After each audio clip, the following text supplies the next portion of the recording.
And welcome to the next lecture. चलिए चलते हैं वेबसाइट की तरफ और मैं आप लोगों को आज पढ़ाने वाला हूँ इंडस्ट्रियल इंजीनियरिंग का चैप्टर नंबर 6। ठीक है, नया लेक्चर है जो चलते हैं इंडस्ट्रियल इंजीनियरिंग में। ठीक, और चैप्टर नंबर 6 में आप लोगों के 6 चैप्टर कंप्लीट हो चुके हैं और जल्दी ही आप लोगों का 7वां चैप्टर भी आ जाएगा। ठीक, तो आप लोग इसकी अच्छे से पढ़ाई करें।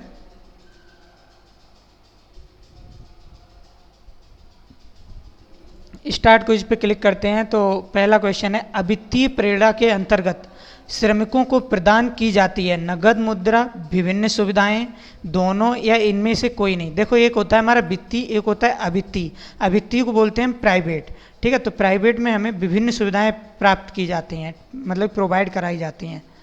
ठीक, और नगद मुद्रा भी प्रोवाइड कराई जाती है, लेकिन इसमें जो सबसे ज़्यादा हमारा होता है वो हमारी अलग अलग सुविधाएँ होती हैं।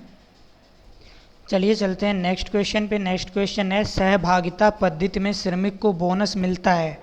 ठीक है, तो जैसा कि आप लोगों ने सुना होगा कि बोनस भी कुछ होता है, ठीक, कंपनी के अंतर्गत। तो ये जो बोनस है वो अगर सहभागिता पद्धति के अनुसार हम देखें तो श्रमिक को नगद मिलता है या सुविधाओं के रूप में मिलता है या कंपनी के शेयर के रूप में मिलता है। तो ये हमें मिलता है कंपनी के शेयर के रूप में। ठीक है, सहभागिता पद्धति में। नेक्स्ट है, ऐसी मजदूरी जिसका भुगतान नियोक्ता नगद धन या मुद्रा के रूप में करता है कहलाता है वास्तविक मजदूरी, उचित मजदूरी, न्यूनतम मजदूरी या मौद्रिक मजदूरी। मतलब कि जो नियोक्ता है वो नगद अगर मुद्रा के रूप में भुगतान करता है तो उसे हम मौद्रिक मजदूरी कहते हैं। ठीक है, यही इसकी परिभाषा है, ये याद कर लेनी, मौद्रिक मजदूरी की परिभाषा है। ठीक, अगर वो मुद्रा के रूप में भुगतान करे तो हमारी वो मौद्रिक मजदूरी कहलाती है। नेक्स्ट क्वेश्चन पे चलते हैं, कार्यमान पद्धति में कार्य को मापने का आधार होता है।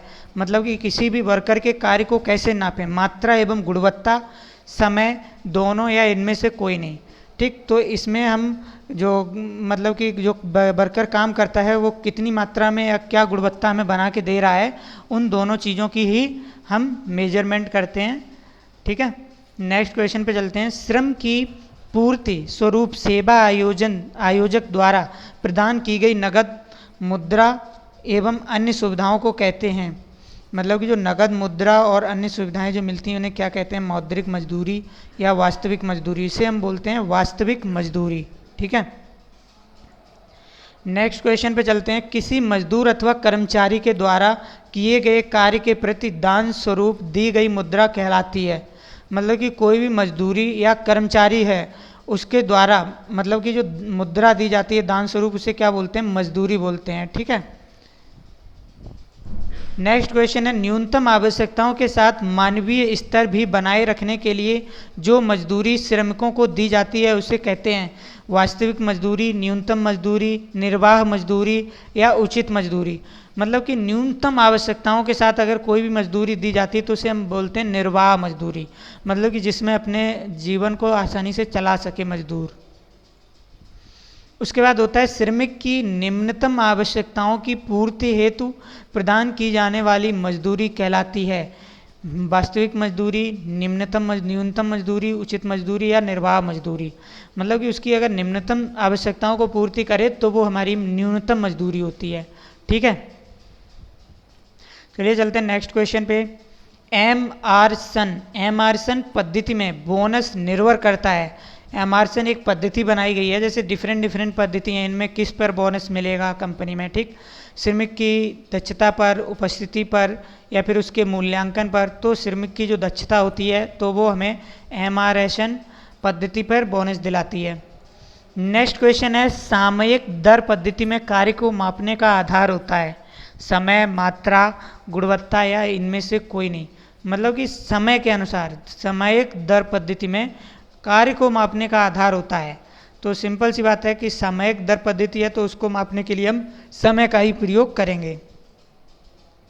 श्रमिकों की योग्यता की जटिलता एवं प्रशिक्षण आदि को ध्यान में रखकर जो मजदूरी तय की जाती है उसे कहते हैं मौद्रिक मजदूरी या वास्तविक मजदूरी, उपयुक्त या उचित मजदूरी, न्यूनतम मजदूरी। तो इसे हम उपयुक्त या उचित मजदूरी बोलते हैं। जैसे मान लो अगर मैं यहाँ पे पढ़ा रहा हूँ तो मेरे एजुकेशनल क्वालिफिकेशन और मेरे मतलब कि काम, मतलब कि प्रत्येक चीज़ को ध्यान में रखते हुए कि यहाँ पे हम क्या क्या काम करवा सकते हैं इस मजदूर से या इस श्रमिक से या इस एम्प्लॉय से, तो उसको देख करके जो चीज़ तय की जाती है, सैलरी जो तय की जाती है, उसे हम बोलते हैं उपयुक्त या उचित मजदूरी। ठीक है, होती मजदूरी ही है। उसके बाद है वित्तीय प्रेरणा के अंतर्गत श्रमिकों को प्रदान की जाती है। वित्तीय प्रेरणा जैसा कि इसमें बताया गया है वित्तीय है, ठीक है, तो नगद मुद्रा, विभिन्न सुविधाएं, दोनों या इनमें से कोई भी नहीं। तो वित्तीय प्रेरणा के अंतर्गत नगद मुद्रा प्रदान की जाती है। चलिए मैं अपना रिजल्ट देखता हूँ, तो फिलहाल तो मैं 0 पाया हूँ। ठीक, तो मैं इस टेस्ट को एक बार फिर से एक्सप्लेन कर देता हूँ ताकि आप लोगों को समझ में आ जाए, है ना। फिलहाल इसमें कोई भी मिस्टेक नहीं है। तो ऐसी मजदूरी जिसका भुगतान नियोक्ता नगद धन मुद्रा के रूप में करता है कहलाती है। तो इसे हम बोलते हैं, मुद्रा के रूप में करें तो मौद्रिक मजदूरी। ठीक है, ये बात समझ में आ गई। नेक्स्ट है श्रम की पूर्ति स्वरूप सेवा आयोजन द्वारा प्रदान की गई नगद मुद्रा एवं अन्य सुविधाओं को कहते हैं। नगद मुद्रा जब हमें प्रदान की जाए तो इसे हम बोलते हैं वास्तविक मजदूरी।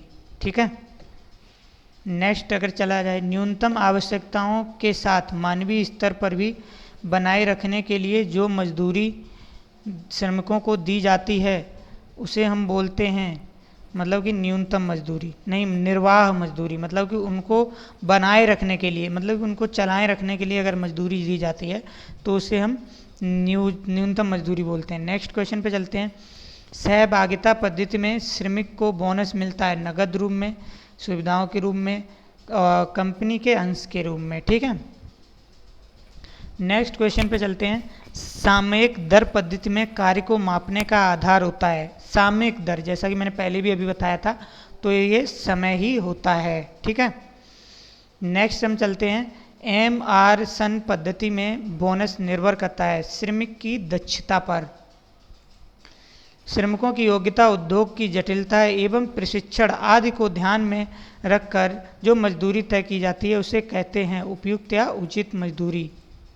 कार्यमान पद्धति में कार्य को मापने का आधार होता है कार्यमान पद्धति में मात्रा एवं गुणवत्ता। उसके बाद वित्तीय प्रेरणा के अंतर्गत श्रमिकों को प्रदान की जाती हैं नगद मुद्रा। किसी मजदूर अथवा कर्मचारी के द्वारा किए गए कार्य के प्रतिदान स्वरूप दी गई मुद्रा कहलाती है उत्पादन बोनस, मजदूरी या फिर बोनस। तो मेरे हिसाब से तो मजदूरी। श्रमिकों की निम्नतम आवश्यकताओं की पूर्ति हेतु प्रदान की जाने वाली मजदूरी कहलाती है श्रमिकों की निम्नतम आवश्यकताओं को न्यूनतम मजदूरी। ठीक है, अवित्तीय प्रेरणा के अंतर्गत श्रमिकों को प्रदान की जाती हैं विभिन्न सुविधाएं। तो ये रहा हमारा रिजल्ट। टोटल क्वेश्चन मैंने 12 है, एक क्वेश्चन मैंने रॉन्ग अटेम्प्ट किया है। ठीक है, तो thank you for watching this lecture और मिलते हैं नेक्स्ट चैप्टर में, चैप्टर नंबर 7। और अपने फ्रेंड के साथ शेयर करिए।